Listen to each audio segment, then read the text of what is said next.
Yeah, good job. All right, you want to try? Come on up.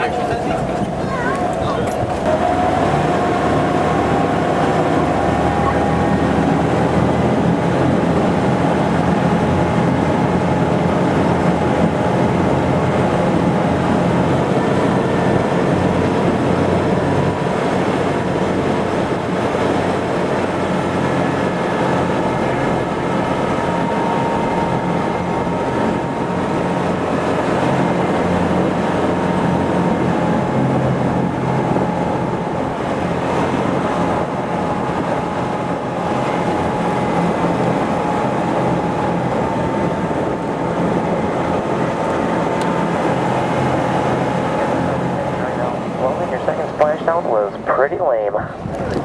Hey guys, don't blame me. I voted to go off that side. Now, if you guys look down to your right, you're going to see that bird flying around up there. That's actually an osprey. Keep your eyes on him, flying around looking for some fish. You might even see him tucking his wings, fly straight down into the water and grab a fish and then fly away with it. So keep your eyes on him. Pretty interesting thing about those birds, their talons aren't quite as big as an eagle or a hawk, so they don't kill the bird when they catch it. What they do is they fly up about 500 feet and they'll drop it down onto one of the rocks. So you can watch that. It's pretty cool to watch. Now this section of the Wisconsin River here is really famous for its rock formations I'll be showing you here today. That one on your right hand side is Lone Rock. It got its name because it's the last freestanding rock formation as you head downstream on the Wisconsin River.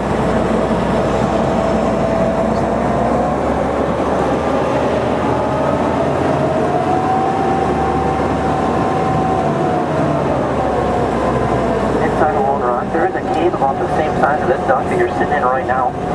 It stays about 15 degrees colder in the cave than the air surrounding the rock at all times of the year.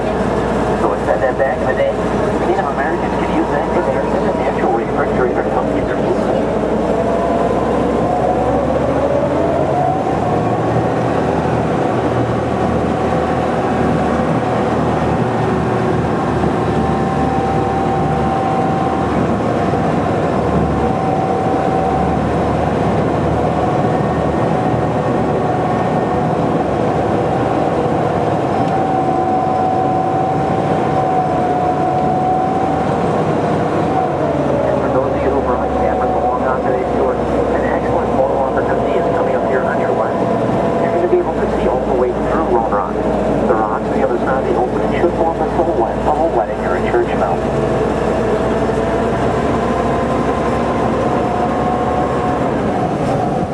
Is coming up next to me right now.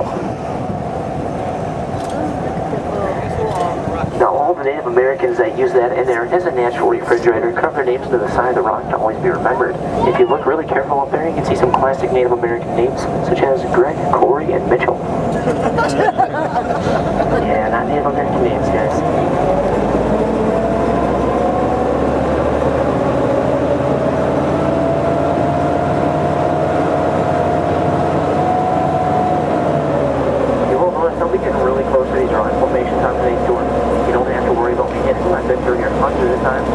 The reason I can get so close to these rocks is they do drop straight down through the water just like the edge of a pool.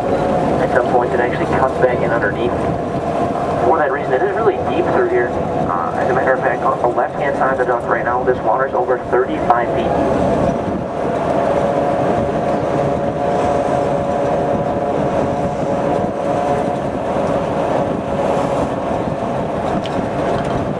Pretty cool how close you can get up. Can't get much closer than that, that's for sure. When you're that close, you can see all these layers in the rock.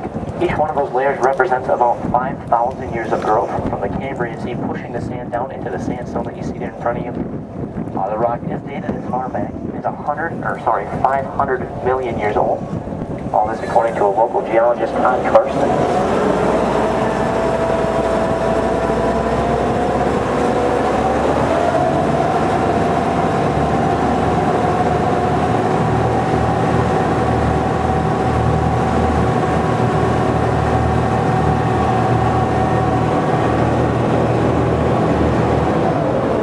If you look out of the back of the duck, you can see back through that opening.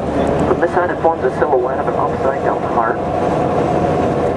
Now you you guys can go home and tell your friends and family you had the true once-in-a-lifetime opportunity of staring out of the rear end of a duck.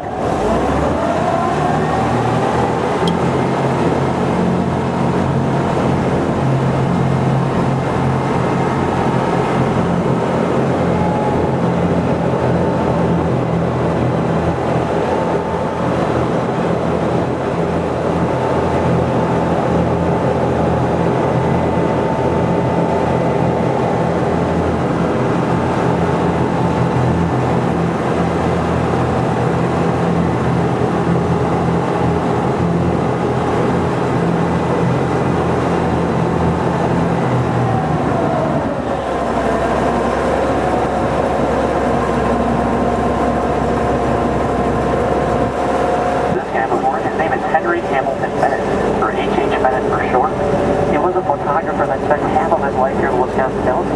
He did invent the automatic shutter on the camera.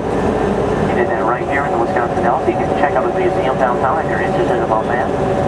He was also the first man to ever publicize pictures of these rocks, and that's what made this area famous. So the state of Wisconsin gave him the right to name them all. He named the two rocks on your right-hand side, the twin A-stands.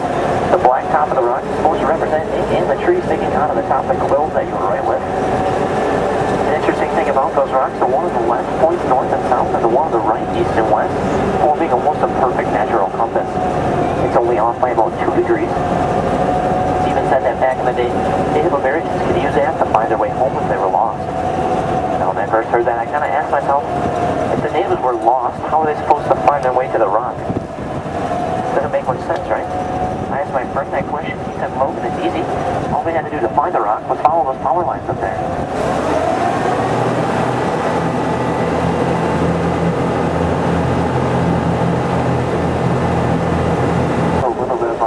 Earlier. All this rock in Wisconsin Dells is really rare. It's called Precambrian Potsdam sandstone. It's found in only 4 places in the entire world. Zurich, Switzerland, Potsdam, Germany, where it got its name, upstate New York, where it is currently underwater, and here in the Wisconsin Dells. Now, it is a really soft and porous rock. You can break off a chunk with your hand. Oh, and wouldn't do that. It's a $200 fine here in the Wisconsin Dells for climbing on or even touching those rocks. That's the DNR's attempt to just protect it. And if you didn't believe me when I said soft rock, you can look at the top of the cliff here. You'll see the tree roots grow directly into the rock. A good example of that is a tree hanging out over the water in front of you there. That one's called government tree.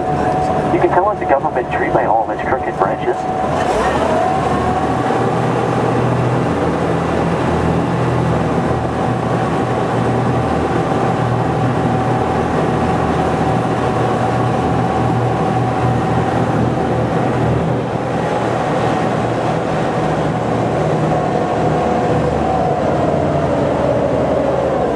Bennett named this rock formation in front of you here Sugar Bowl Island. He said it reminded him of an overflowing bowl of sugar. I don't know if that guy had a drinking problem or what, but I don't see it. I see something else. My friends agree with me. We'll see if you do. Well, from this angle of the rock right here, I kind of see the rear end of an elephant. With the tree hanging down as its tail. They should have let me name that rock.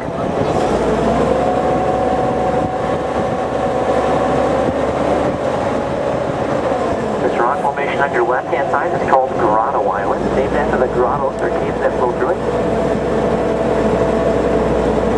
Now, as we're driving through this little watery section right here, this water's over 50 feet deep the whole way through.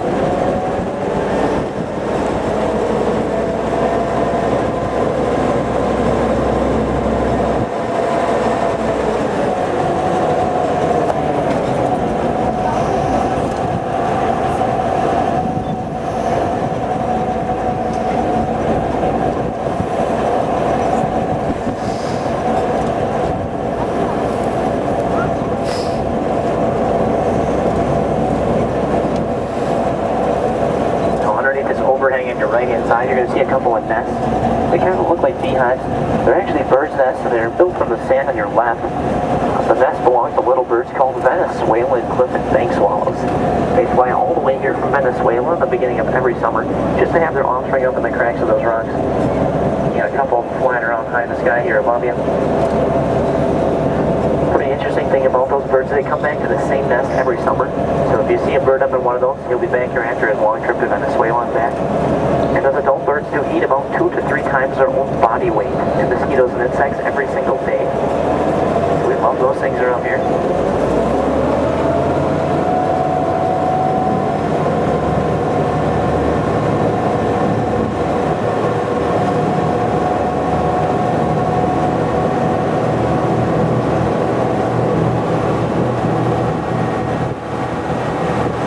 Native American legend that goes a little something like this.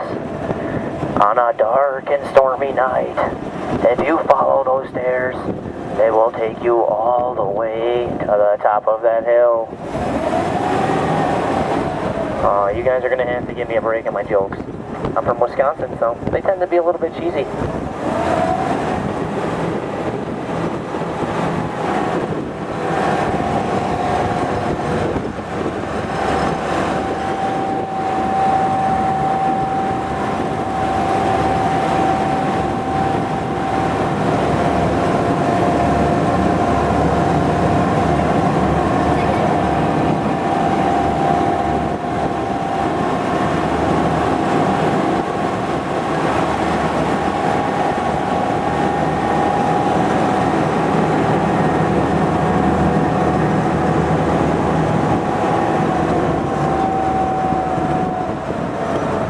On your left-hand side is the United States Stream Flow Gauging Station. That wire that sticks out of the bottom of the pillar allows the United States to monitor how fast the river's flowing. Today's a pretty average day. This water's at about 3,000 CFS, or cubic feet per second. The day of the flood in 2008, this water was faster than 30,000 CFS. So that's 10 times faster than it is today. And after the flood, the water level was all the way at the bottom of that brown sign.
We are going to be going over the sandbar underneath that bridge and up onto land. I think it's really bumpy here, so I do have to ask that you guys stay seated for me.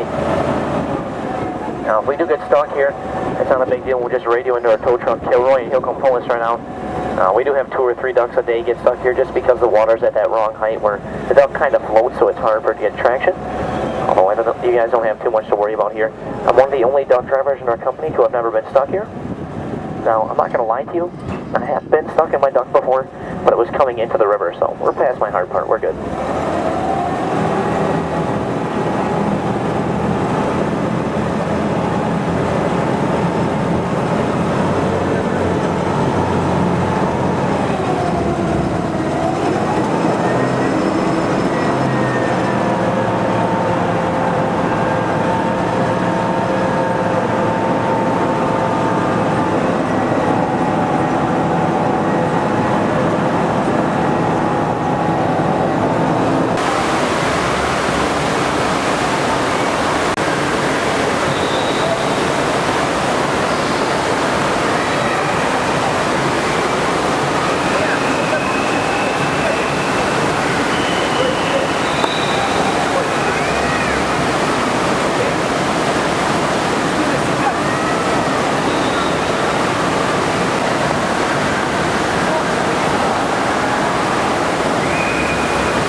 What you do, man? You shut the whole thing off, man. What do you do that for? Смотри, все повыключали из-за него. А что они делают? А что они выключили?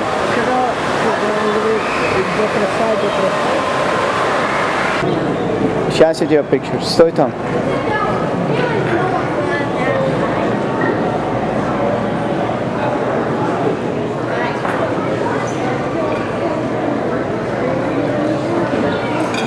Видишь, это ресторанчик. Там тоже был, по-моему, ресторан. Мы как куда-то ходили и кушали, да? Yes. Кавагали Бахай. Мы кушали. No. Что ну? То же самое был ресторан. Утром, может быть. Утром, да.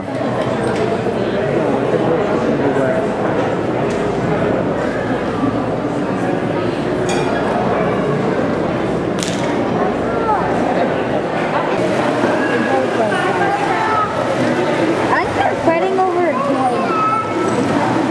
Чего не держать руку? Кого держит? Это сильно.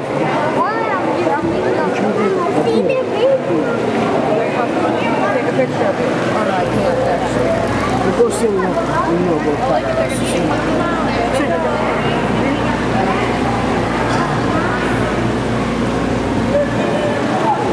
как собаки. Вот так за руку как схватит и дырку сделает. И когти, и зубы же. Может погладить? Ты что, дурак? Они там дают. Они пикчер делают, вот для чего они.